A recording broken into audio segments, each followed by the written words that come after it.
This is the Berman Project. Hey, it's JD here, back for another week of introspection and reflection on grief, depression, and the pathway to mental wellness, all the while nourishing my soul with the music and art of the late indie rock singer-songwriter, David Berman. How the fuck are you, motherfuckers? That's the question of the day, isn't it? How are we? We take stock in the fall of how we are, and we put that through the rigors until we come up with a list of things we want to change about ourselves in the new year. And we use the calendar to achieve, these goals. I don't know exactly where I'm going with this, but be careful when you take stock. The way you feel at the moment can influence or bias your outlook. And I know that the last few weeks I've been, in a pretty low place. Last week, notwithstanding, I think last week felt markedly different and better. And I think that this week is another notch up. I really do. Now, today, the day I'm recording this, of course, I feel like a sack of shit. And I just want to crawl under my bed. But the days leading up to this, I've felt reasonably human. I managed to stay up past 7 p.m., which is something that's been, going on for the better part of 2 or 3 years now, where I just crash. I crash at like 6:30, 7 o'clock, 7:30. And then I get up at 6:30. So I'm sleeping, to quote Bell and Sebastian, I'm sleeping the clock around, it's troublesome.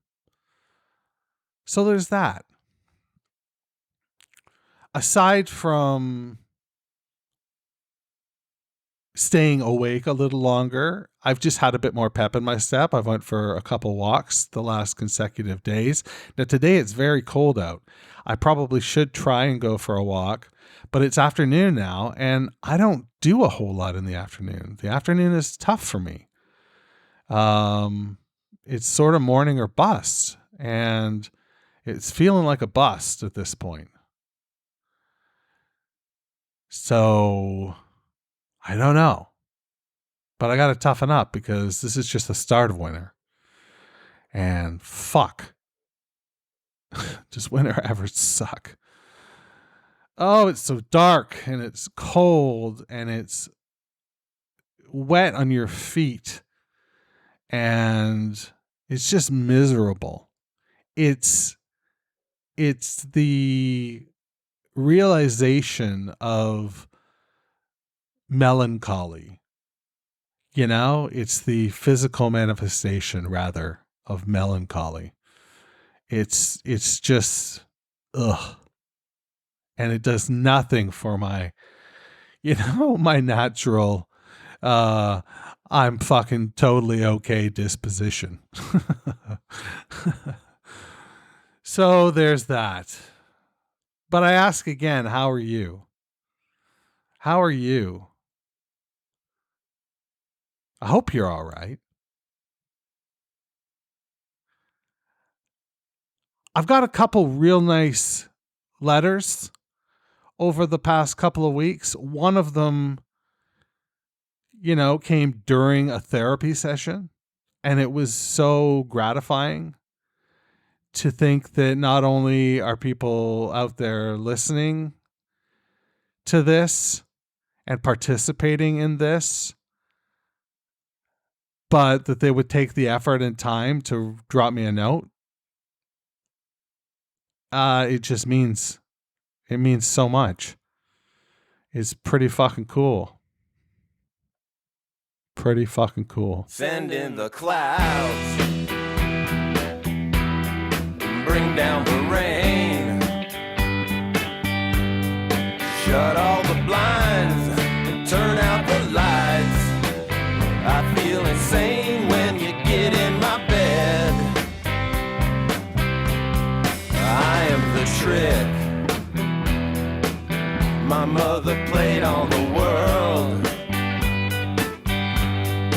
17 doctors couldn't decide whether I should be allowed in the game.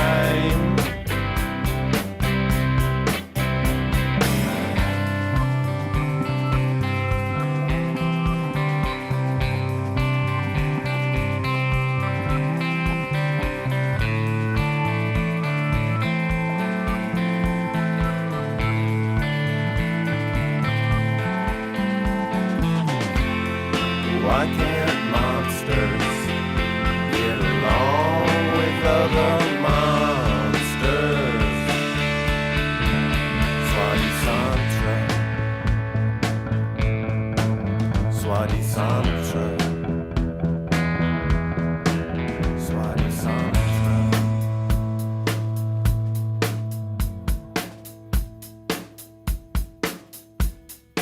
I know a puppy walked from Kentucky, made it to East Virginia by dawn. He has 17 ideas in his head. Windex tears flow down the robot's face. He never felt a mother's embrace. My mama named me after a king. I'm gonna bury my name in you.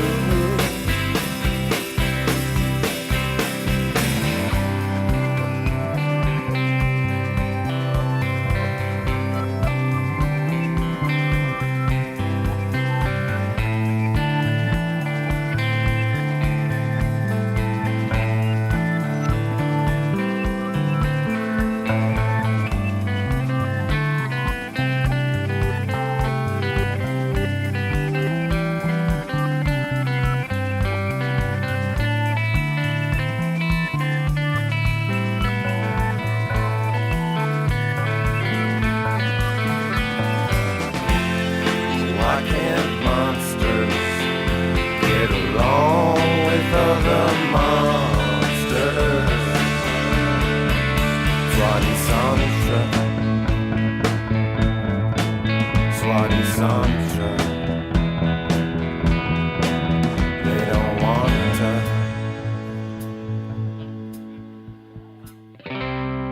Why can't monsters get along with other monsters? Suat-a-santra, Suat-a-santra, yeah, Suat-a-santra,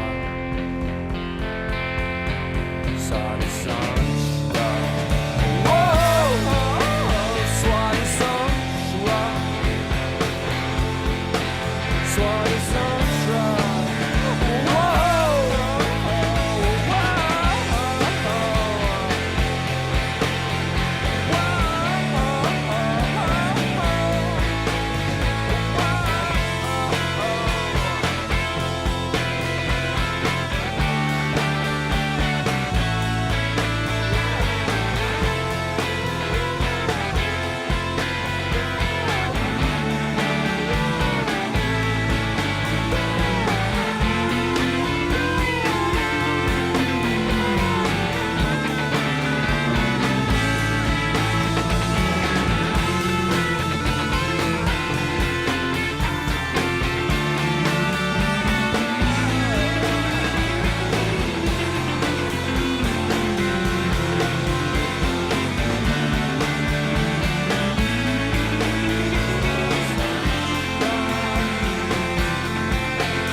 Don't step on it, motherfucker. What a fucking song. That should have been an indie rock hit. It's an anthem. And it's just really spectacular and emblematic of what this record is all about. And the strength of this record is staggering. It's staggering. And so we get Send in the Clouds. And I'm grinning. This has turned my day around. I'm not going to lie to you. I listened to it twice. And I'm ready to... I feel like, I don't know. I don't even know. Suat-a-santra? What does this phrase mean? As far as I can tell, researching, it's and that's Googling, really, and that's a cursory Google. So if you want to do some more far out research, please have at her. But as far as I can tell, it's gibberish, and it's not shocking. But it comes from a phrase that isn't gibberish, and it's soi-disant. And it's something like everyone, something like that. I don't know. I'm pretty fucking stoned. So there's that. I love the atmospherics in between the chorus and the verses. I think that that's really, again, something you can shake your head at and think, God damn, this is not something that would have ever, when you go back and listen to earlier works, Natural Bridge, you just can't imagine. You can't imagine that sort of atmosphericness. And then you get the extended out. And what's not to love about that? When Malk comes in and does the Suat-a-santra on his own, why can't monsters get along with other monsters? When he does that on his own, it's fucking just great. When him and David sing together, it's glorious. It's truly, their voices work so well together. We get some classic Malkisms in there. There's the way he says, is it work? Let me look at the lyrics here for a second. Game. I believe it's game, whether I should be allowed in the game. And he says game in a really funny way. Very cool. Very cool. Yeah, this is a good song. This is a great song. I'm going to listen to it again while you're listening to a poem. Self-Portrait at 28, from the collection of poetry by David Berman, Actual Air. I know it's a bad title, but I'm giving it to myself as a gift. On a day nearly canceled by sunlight, when the entire hill is approaching the ideal of Virginia, brochured with goldenrod and loblolly, and I think at least I have not woken up with a bloody knife in my hand. By then, having absently wandered 100 yards from the house while still seated in this chair with my eyes closed. It is a certain hill, the one I imagine when I hear the word hill. And if the apocalypse turns out to be a worldwide nervous breakdown, if our 5 billion minds collapse at once, well, I'd call that a surprise ending, and this hill would still be beautiful. A place I wouldn't mind dying alone or with you. I'm trying to get at something, and I want to talk very plainly to you, so that we are both comforted by the honesty. You see, there is a window by my desk I stare out when I'm stuck. Though the outdoors has rarely inspired me to write, and I don't know why I keep staring at it. My childhood hasn't made good materials either, mostly being a mulch of white minutes, with a few standout moments, popping tar bubbles on the driveway in the summer, a certain amount of pride at school, every time they called it our son, and playing football when the only play was go out long are what stands out now. If I squeezed for more information, I can remember old clock radios with flipping metal numbers and an entree called Surf and Turf. As a way of getting in touch with my origins, every night I set the alarm clock for the time I was born so that waking up becomes a historical reenactment.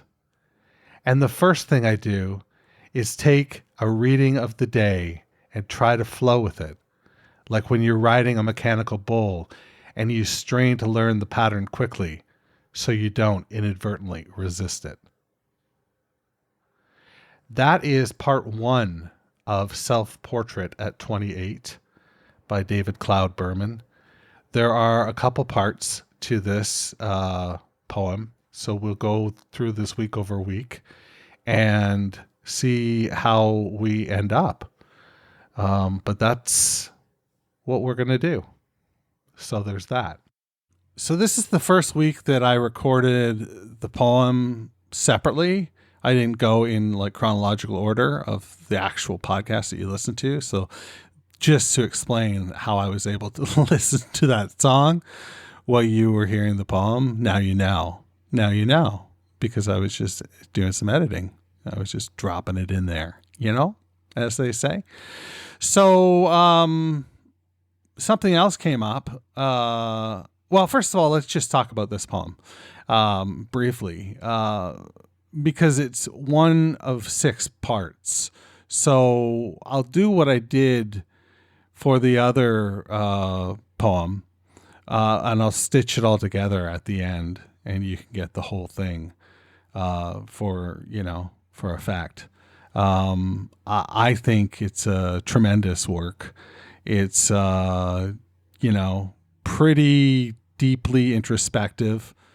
And at least I think, like, if he's being straight up with us and not being, a poet trying to write a poem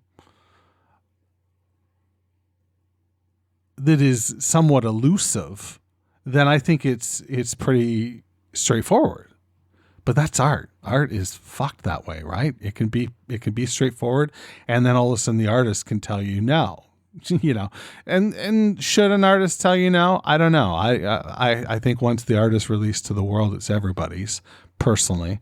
So there's that. There's some great turns of phrase in there. I can't wait for you to hear the whole thing. It's really, really quite solid. And that's about what I have for you. So stay cool, stay hungry, stay foolish. Sorry I'm late today. And wash your goddamn hands. The Berman Project is a production of Duvra Podcasts and Such. You can find out more about the show at www.thebermanproject.xyz. That's right, I'm fucking Canadian. I'm also social. Find me on Twitter, Instagram, and all the rest at Berman Project.